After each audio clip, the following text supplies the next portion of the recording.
people don't then speak up because they just want to, what will they say when you go home to your grandma and you don't have the certificate? So you just smother yourself, you don't tell your story. A lot of my friends and I are starting to have these very difficult conversations about what our higher education experiences were like and whether or not we really all just did it for the paper. The students from private universities appear to have a better experience than those from public universities. There is a sense in which the socioeconomic realities in society is reproduced within the education system. So, for instance, the questions of sexual harassment as one of the manifestations of abuse of power, all the reported cases came from students in public universities, none from private universities. What do you think AI, or in this era of AI, the survival of this certification problem?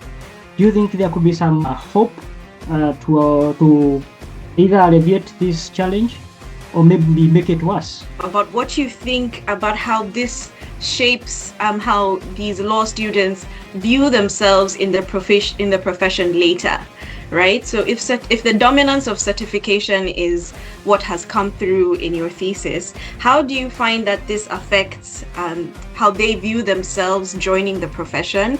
Do they view themselves as just joining part of the legal hustle, and taking part in that?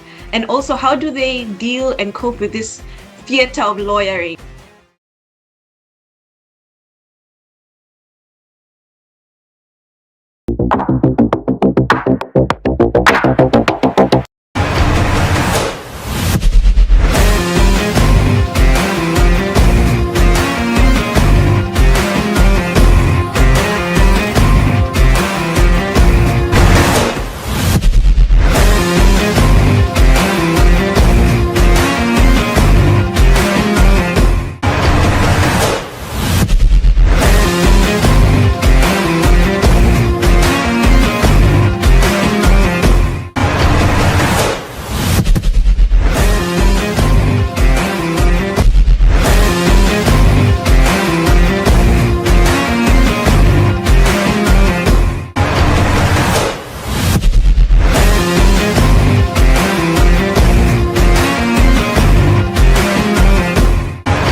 It's a wonderful initiative. The Global South Network opened new horizons for judicial cooperations. Global South Network provide a platform for meaningful dialogue and collaboration, fostering efforts to build a more equitable and resilient legal landscape. GSN Network continues to expand areas of activity, further strengthening its impact and reach. The universal concept of justice compels us to join our efforts, and this is the forum for promoting the same goal. Well deserved for the hectic activity you have made. I am astonished, I am amazed, I was impressed. May I at the outset commend you, Dr. Ayad, for the immense work that you're doing in the GSN, and the Global South Network is a much admired initiative. It's commendable. South Network focuses on all disciplines and regions, creating a bridge between academia, civil society, legal community, etc.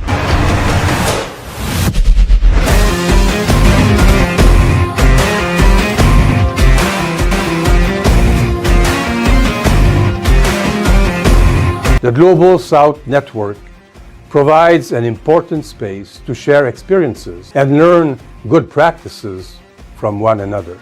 Dialogue takes on particular importance thanks to Global South Network, which allow us to believe in a better world of the rule of law.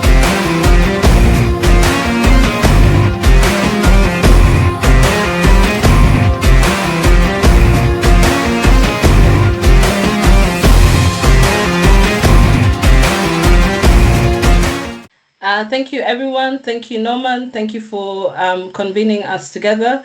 Good afternoon, everyone. My name is Dr. Beth Kamunga-Podo.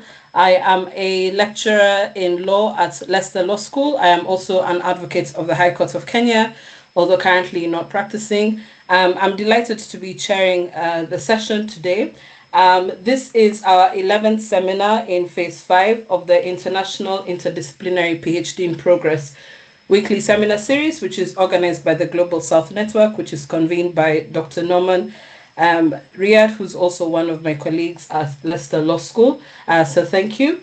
Today we are joined by, I'll start by introducing the speaker actually, and then come back to the others. Our guest speaker for today is Christine Olando, who is a PhD candidate at Warwick Law School.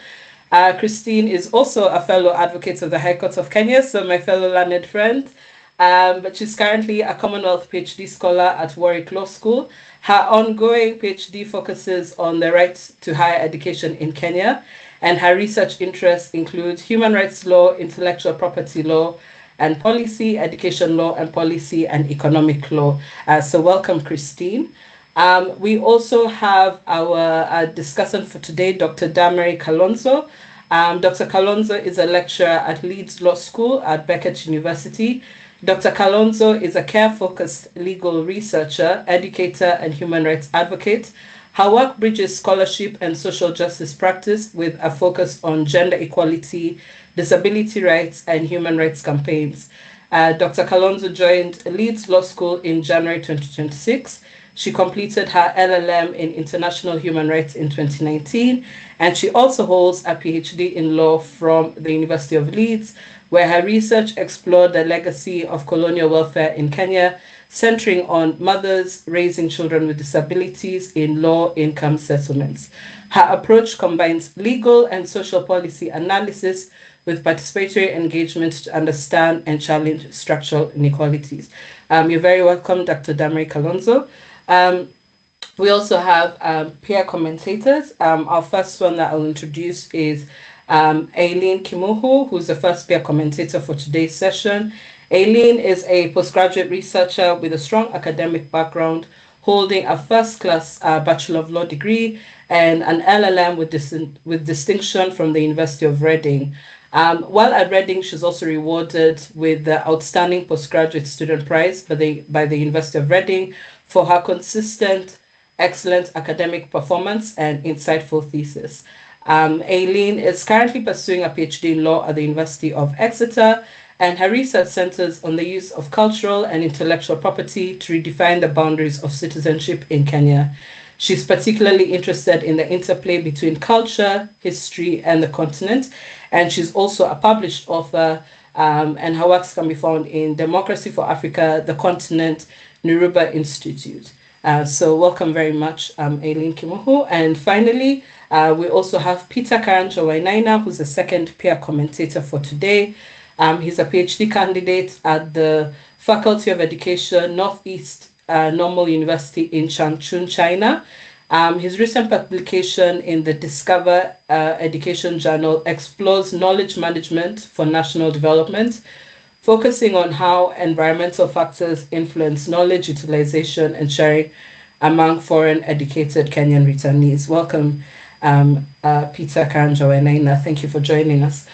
So in terms of the format of today, Christine will speak for around 30 minutes. When you get to almost 30 minutes, when you have 3 more minutes, I will let you know. Sometimes when people are sharing slides, they might not see, so I'd prefer not to speak over you. But if maybe you're kind of coming to the end, I may just, with all politeness and kindness, maybe just say to you, you have a minute left. This will give us 5 minutes for Dr. Damarie Kalonzo to then say something. Then we will go to Aileen Kimuhu for 5 minutes, and then Peter Wainaina for 5 minutes. We may not have time for questions from others, but please put them on the chat. I'm sure Christine, once she has recovered and had a cup of tea, should love to see the chat after. So any encouragement, especially if you've already been through a PhD and you've come through the other side, any encouragement, any comments, any helpful things, please put them on the chat, or any questions she can always look at later. Christine, are you happy for people to email you afterwards, after this session, if we don't have time? So maybe she'll put her email on the chat as well, and people can email her. So over to you, Christine. Please take us through. Thank you.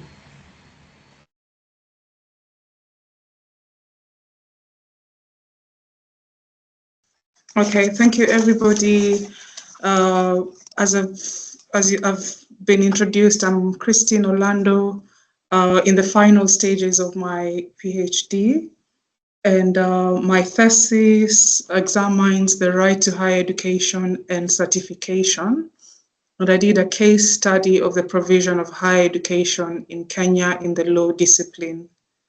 So the format of my presentation today is that I'll start by introducing the thesis, the main argument in the thesis, and the contributions to knowledge that I make. And then I'll speak a little bit about higher education theory, and then give the Kenyan context of higher education. And then I'll highlight significant details about the right to higher education, which are fundamental for my thesis. And then because I did empirical work, I'll highlight some key findings from my thesis and then conclude. So by way of introduction, my thesis critically examines the extent to which certification features within an interpretation and understanding of the right to higher education. And it primarily examines how this understanding affects the learning environment. By certification, I mean the degree certificate that is awarded at the end of a successful period of study. So how does that concept feature in the understanding of the right to higher education, and how does this understanding affect the learning environment? The thesis argues that there is a tendency to conflate higher education with certification, and this conflation has a way of undermining the social justice aspects of education, which play out in the learning environment, and only amplifying the instrumental aspects of education. Case in point, the concept of certification. So my thesis took a very student-centric approach. So I did a case study of the Kenyan system of higher education in the law discipline, and I focused on the student voice because of ongoing, or rather research that has shown how the student voice is underrepresented in higher education research. And there are various ways in which my thesis contributes to knowledge. So firstly, it contributes to the knowledge gap in the question of how certification features within an understanding of the right to higher education, primarily because certification is largely a derivative of scholarly work. It doesn't feature explicitly in human rights instruments. And so there is a gray area on whether the lawmakers intended for certification to be a component of the right to higher education. My thesis fills this gap. And then secondly, my thesis fills the gap on the relationship between certification and the learning environment. There is a lot of scholarship on how certification affects social and economic aspects of higher education, such as how it affects access, how it potentially leads to social stratification in society, because the rich will continue to find their way into elite institutions, prestigious institutions, while the poorer are left to join the other institutions, and this contributes to social stratification. So it's been studied from a socioeconomic lens, but what my thesis does is that it studies certification from it highlights its impact on the learning environment. And then thirdly, my thesis also exposes the tension between the individualistic conception of the right to higher education as articulated in international human rights instruments against the African communal identities and realities, and just highlights a peculiar African and potentially a global South dimension to higher education, which has not been fully covered in scholarship. So to begin with, in my thesis, I highlight the various ways of perceiving higher education and the different theories of education which are covered in scholarship. The first one is the economic development theory, which posits that the purpose of higher education is to contribute to national and international economic growth and to advance a country's competitive edge in the economy. And the theory is closely linked to the human capital theory, which postulates that the people go to obtain higher education, and this has a corresponding effect on their positionality in the marketplace and their ability to earn salary, which ultimately contributes to economic growth. And then we have the human development theory, which is the idea is that the purpose of education is not just economic, but it also plays intrinsic human, it has intrinsic human benefits. And so there's a way in which the purposes of education can be perceived beyond just the economic benefits that it can generate. And then we have the constitutive development theory, which posits that education is good simply because it is good for people to be educated, without considering the benefits that may accrue. So those are the three theories which come into play, and I interact with a lot in the thesis. The Kenyan system of higher education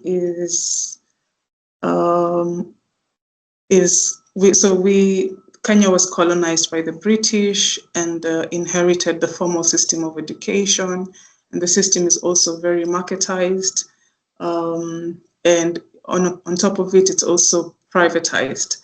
So there is public universities, there is private universities, and then within these institutions, there is a sense in which education is marketized. Marketization of higher education is the process of offering education based on the economic model of supply and demand. And so this means that educational services, including courses, will be offered in accordance to the degree of their demand in the market. And it's important to note that marketization applies to both public and private universities, in the sense that in private universities, there are certain students who are sponsored by the government. And then in public universities, there are certain students who are self-funded. So it cuts across. And then, so to the crux of the thesis is informed by policy reports by UNESCO, which report that the education system in Kenya, rather than preparing learners for openings in the economy, has concentrated too much on certification through curricula that are too academic and theoretical, and learners spend too much time preparing for tests at the expense of actual learning and even participation in co-curricular activities.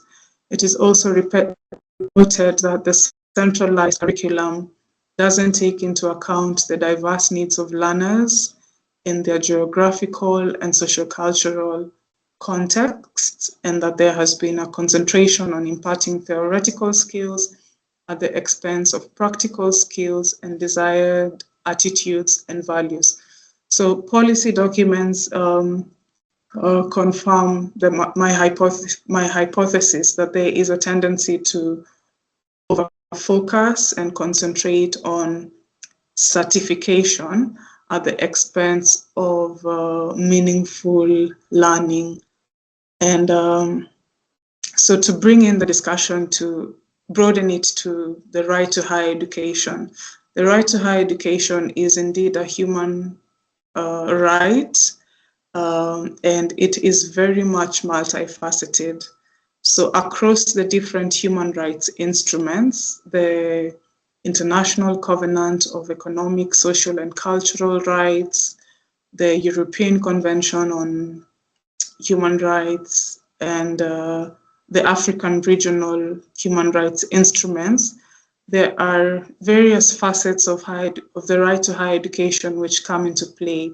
This include quality education, the transmission of knowledge, intellectual development, the right to obtain, which essentially means the right to make profit out of one's education, and also the full development of the human personality, access, and certification.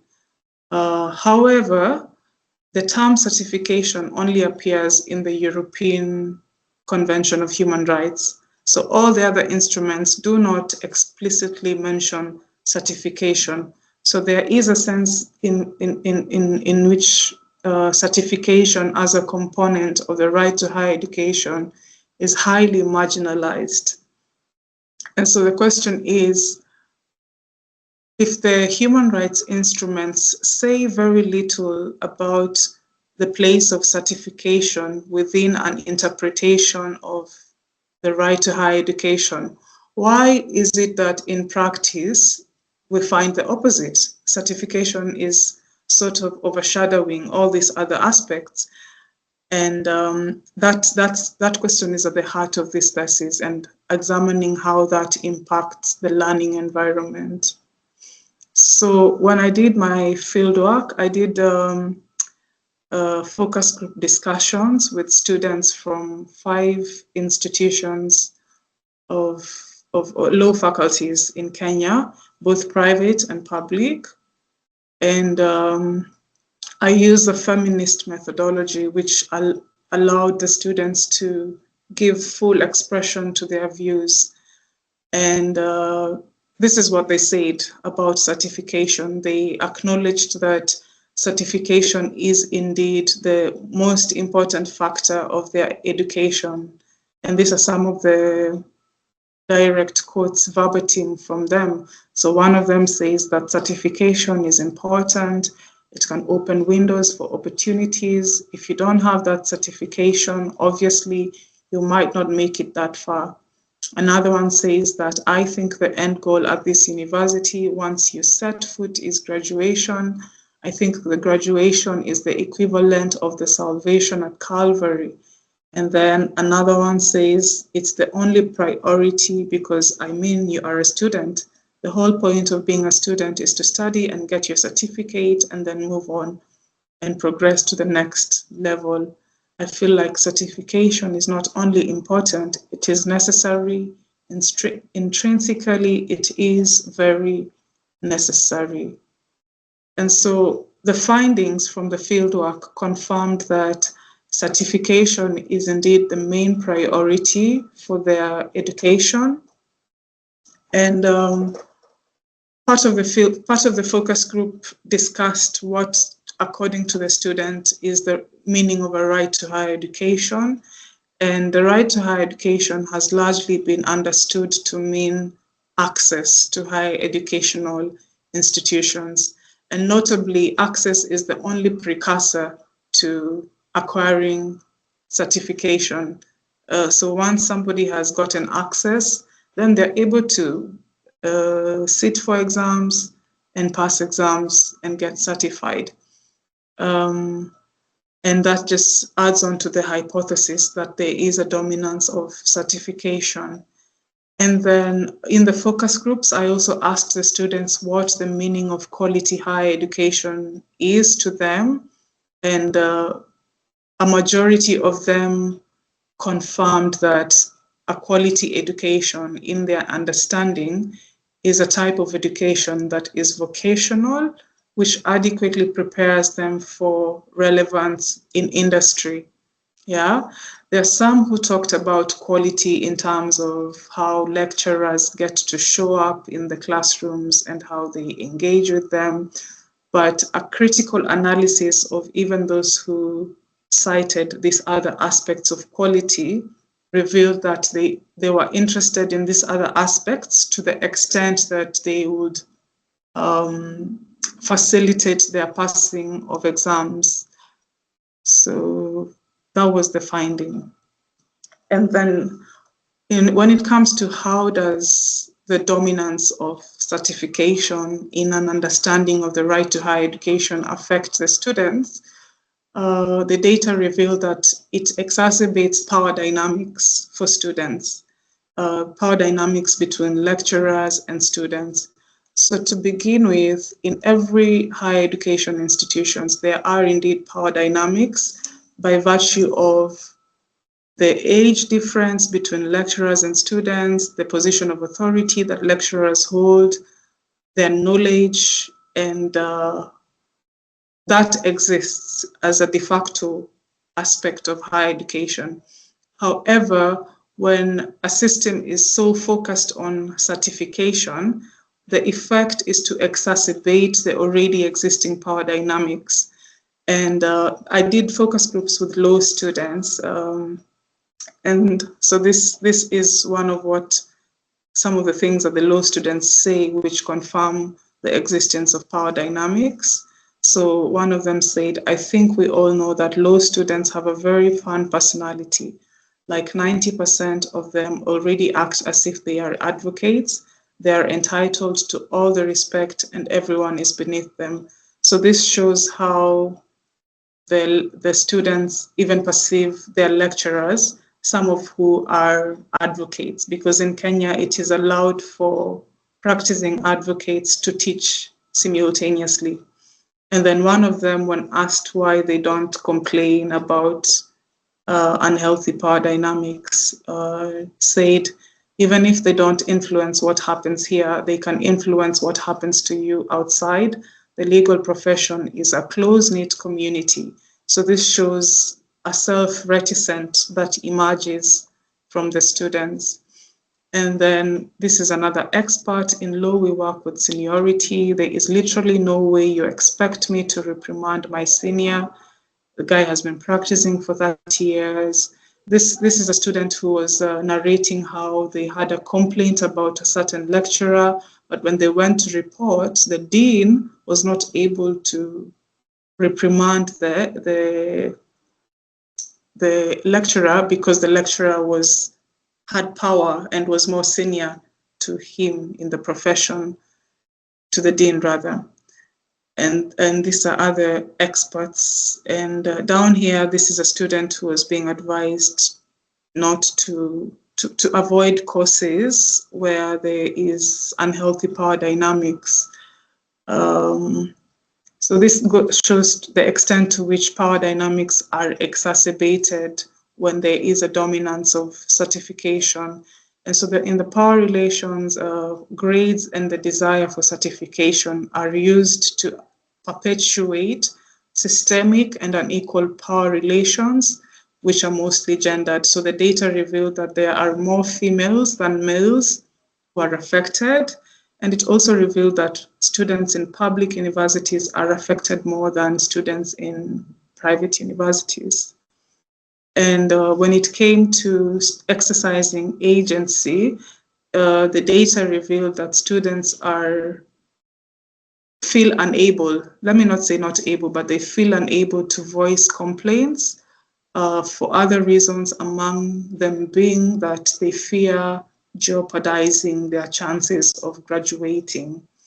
And the African communal identities really plays a factor in amplifying this situation, because most of them report that they fear, what will they say? How will they face their communities, their families back home and go and say that they didn't graduate? So they would rather be silent, cope with the situation, and have a certificate to go back home with at the end of the day.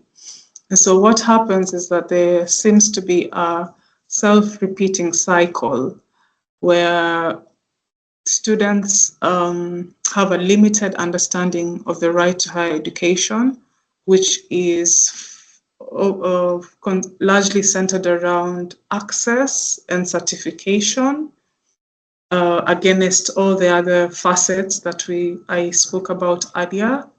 And this leads to a dominance of certification. And this continues, or rather exacerbates, arbitrary power dynamics in the classroom, leading to a lack of student agency.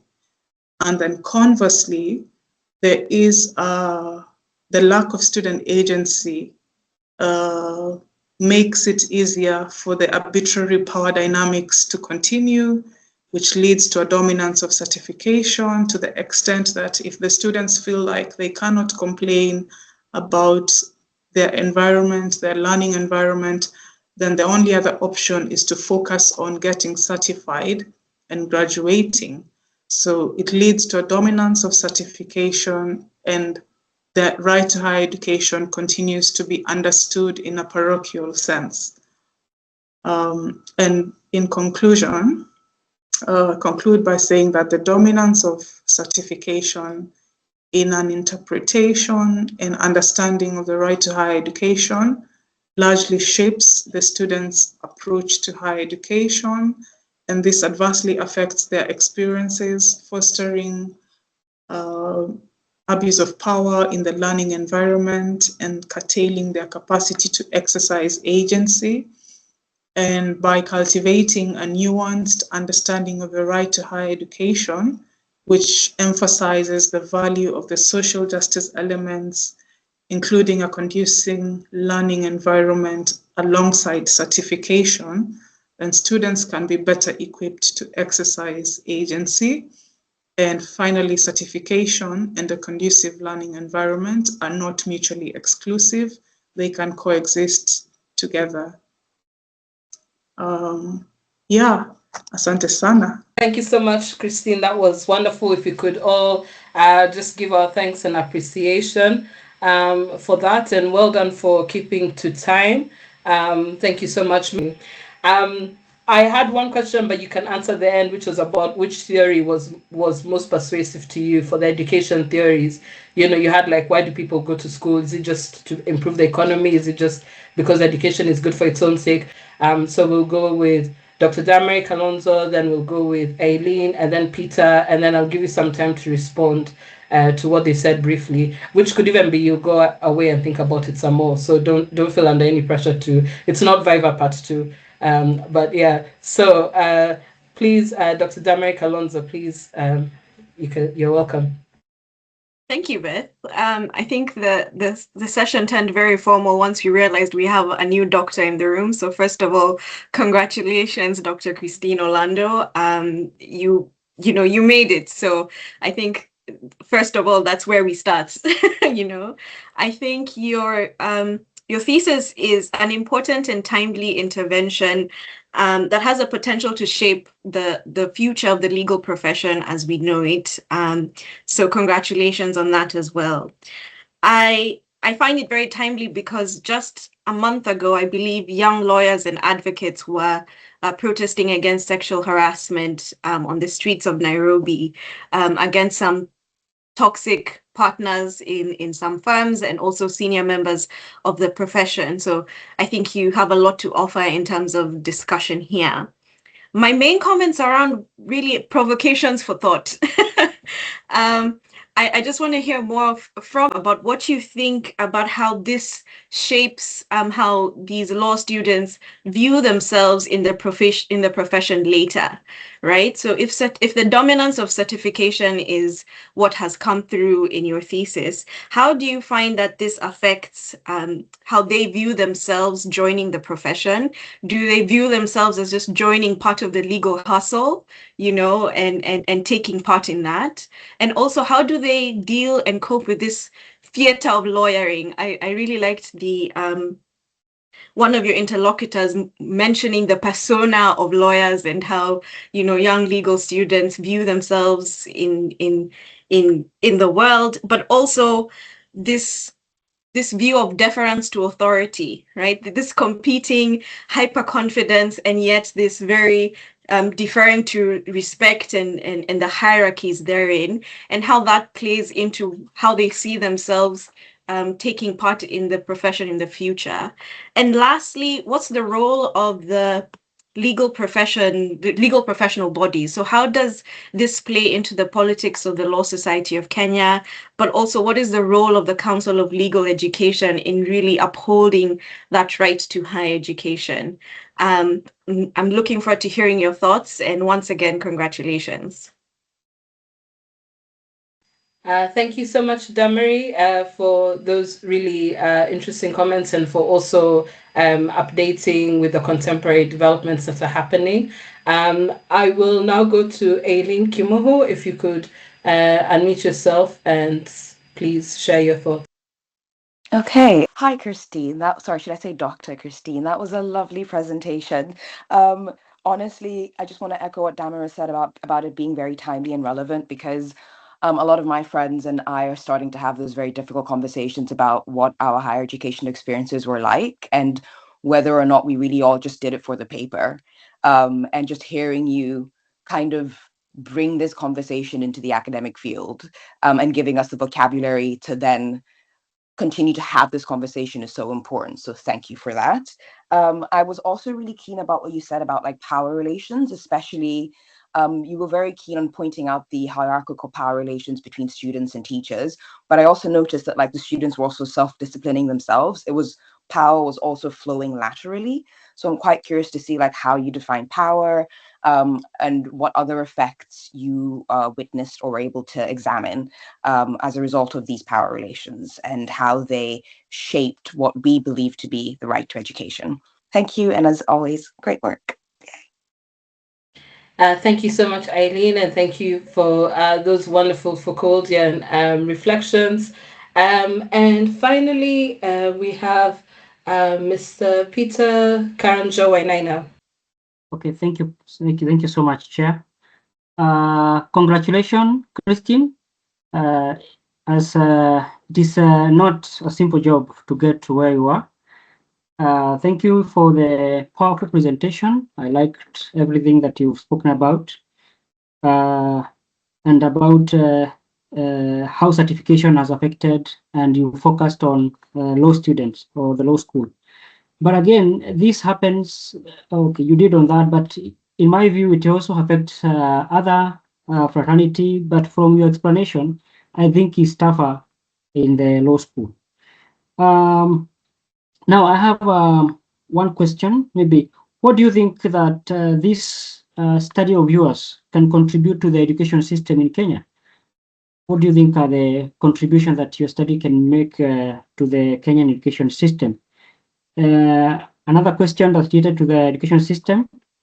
Do you think with the coming in of the competency-based education, we are likely to come off through that issue of certification?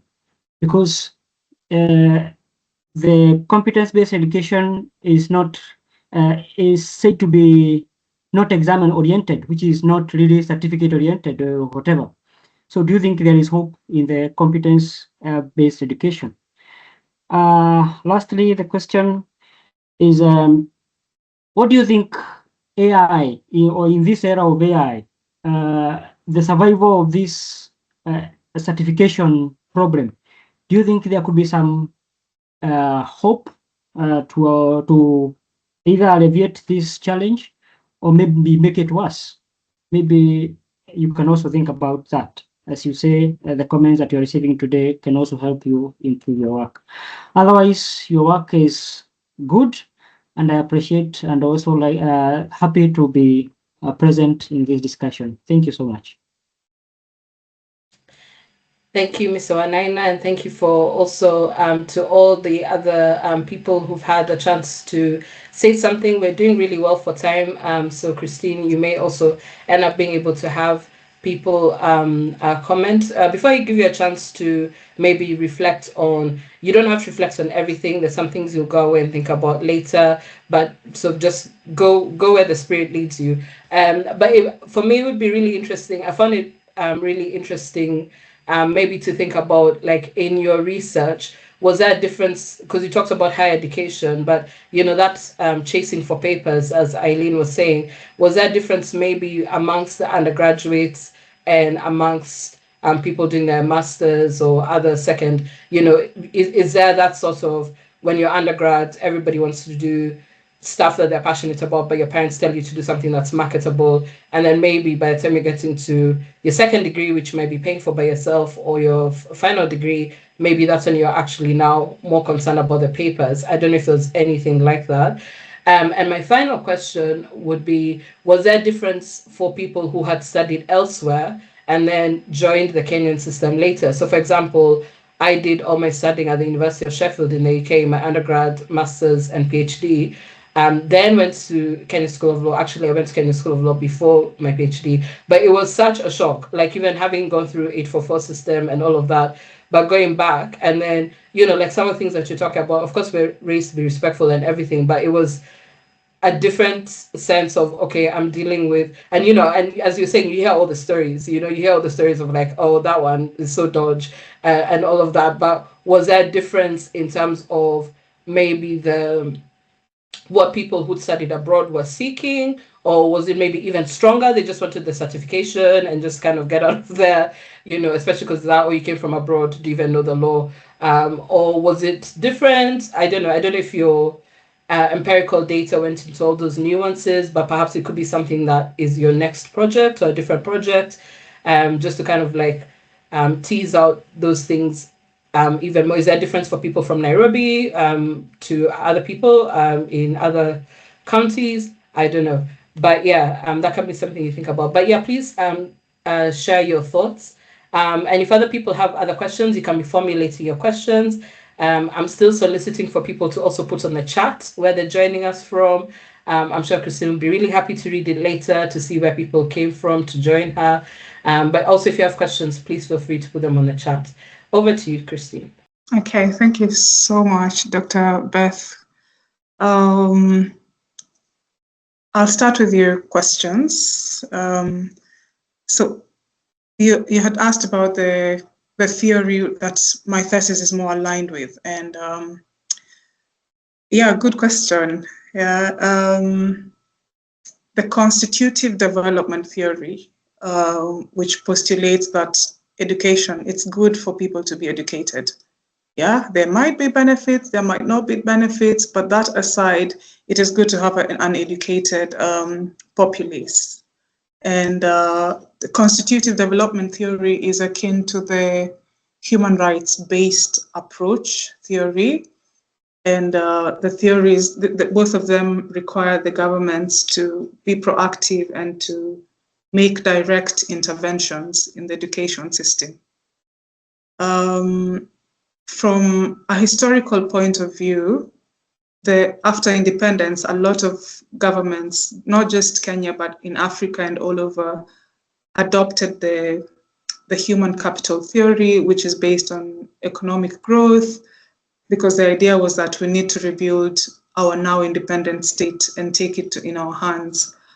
But over time, we find that the theory slowly and surely starts to lose the hold that it had immediately after independence, because take even the human capital theory, we have graduates who are jobless, we have graduates who had first class, and the promise that they would get a job, which is based on the human capital theory that says that one's education has a direct correlation with how much they earn in the market, proves that the theory in itself does not fulfill the promise. And so my thesis is closely aligned to the constitutive development theory.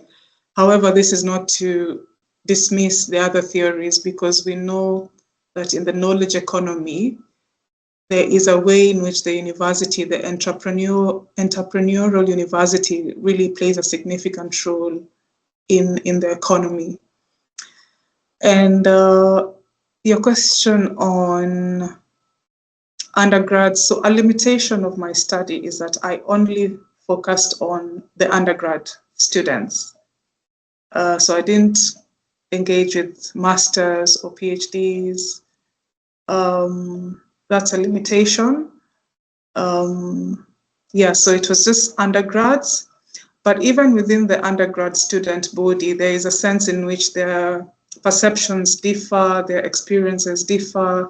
As I had mentioned earlier, the students from private universities appear to have a better experience than those from public universities. And there is a sense in which the socioeconomic realities in society is reproduced within the education system. So, for instance, the questions of sexual harassment as one of the manifestations of abuse of power, all the reported cases came from students in public universities, none from private universities, which is not to say that these things cannot happen in private universities, because we have the concept of how in a neoliberal market, the sense of universities having to compete for students can incentivize private universities to sweep issues under the carpet or to handle their issues away from the public eye. But the data just revealed that very few cases were reported from private universities. And also, yes, you are right in terms of choice, and this is also tied to the African communal identities. There is a sense in which students' higher education choices and experiences is largely influenced by their families. So the choices, some of them are told, go and study law because it's a good profession, it's safe, it will make you money. But also, it also affects their ability to exercise agency, because they have to sort of comply with what their communities and families are interested in. And the thesis revealed two types of students. So there are those who, I didn't really focus on students who've come from abroad and are now in Kenya. I'm trying to remember if there was such, it didn't come out very strongly. But generally, there are two types of students. One who is instrumental in their approach from the day they get into uni. And that motivates their desire, fuels their desire for certification. And then there is another student who is not necessarily instrumentalist, but because the conditions in the university are so are sort of disempowering, the systems of silencing students, the lack of agency is really amplified, then they're forced to bear with or cope with the bare minimum, and that drives them into instrumentality, even though they didn't start with that in mind. And then Dr. Damarie Kalonzo, thank you so much for your questions. The issue of sexual harassment indeed has come up in the legal profession the past few months. I think it was last month where we had the society make statements highlighting the complaints that were on social media about this. And it's a very, very important discussion. And in terms of how a student views themselves in the profession, yes, it is a valid concern and question, because there is a sense in which the students are almost desperate to get into the profession, but because the system sort of conflates academia and practice, allowing practitioners to teach, which all factors constant is a good thing, because the students get to learn from people who are in practice and they're able to get practical perspectives in their learning. And also for the lecturers, they have a right to earn money in any legal way. But this conflation also has an adverse side, where the students view the lecturers and experience them not just as teachers, but as gatekeepers to the profession that they so desperately want to get into. And also when I did my background study, I came across the Ojiambo report, which documented that the legal profession in Kenya lacks a public service ethic, meaning that there is a way in which the profession is very instrumentalist. People want to make money so they can get a better life, and there's this consumerist approach to how practice is oriented. And this is also a reflection of the certification-driven mindset that we see in higher education. And so there is a sense in which this mindset has a potential impact on how people who get into the profession approach their practice, yeah? And the issue of deference to authority, it's a cultural issue which is also, it's good because deference to authority promotes respect and harmony, but when it is left unchecked, it can easily mean, because respect and deference to authority can easily be misunderstood to mean submission to authority at all costs. And when there's unhealthy power dynamics, the students don't need to submit, they need to speak up and exercise agency. So the deference to authority becomes a hindrance to their exercise of agency. And yes, the Law Society of Kenya and the professional bodies need to be involved. So higher education in the law discipline is one of those where it has a double form of management. So there is the Commission for University Education, which manages the entire education system in Kenya, including legal education, the law discipline. But then there's also the specific professional bodies, the Council of Legal Education, which needs to be involved, in various ways. One of the ways that I recommend in my thesis is by educating the students and lecturers on what the right to higher education really entails. Thank you for that contribution. And then Aileen on power relations. So I focused on power in the sense of the classroom dynamics. How do the lecturers relate to the students? And so it was in that sense, but there's also this sense in which power represents the social economic realities in society, because we see that students from private universities, assuming that the richer students from affluent backgrounds are the ones who go into private universities, even though we have some government-sponsored students there, then this is an indication in which the power that socioeconomic and the ruling class have in society reflects how education is offered and received. And yes, power is vertical and also horizontal. I didn't do an analysis of Foucault because my thesis took a very empirical approach, but in future I can try and see how to incorporate those ideas in my work. And then Dr. Peter Wainaina, yes, the issue of certification, its dominance affects other disciplines. So for instance, the UNESCO reports that I introduced earlier on in my presentation are reports which are based on the entire system. And the reason I focused on law is because it was easier for me. I'm a lawyer, I understand law, the discipline, I studied law in Kenya, so it was convenient. But yes, the issue cuts across other disciplines as well. Some of the examples, like the examples of sexual harassment as a manifestation of abuse of power that the law students gave, were given on accounts from their friends or fellow students in other disciplines, so School of Business. and all that. So it is indeed a broad issue. And when it comes to what my thesis can do in terms of change, so at the normative level, it exposes the data that my thesis produced really does a great deal to expose the prevalence of abuse of power and linking this to the right to higher education.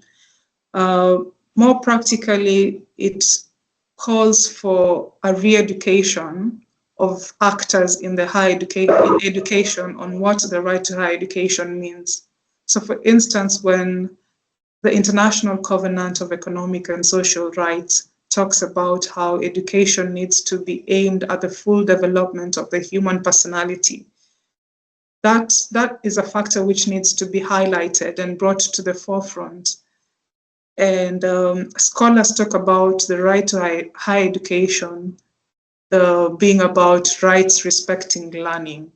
That needs to be brought to the forefront so that there is a shift in perceiving education as merely access into educational institutions and certification, which doesn't even feature in the human rights instruments, and just having a broader perception of what the right to higher education means.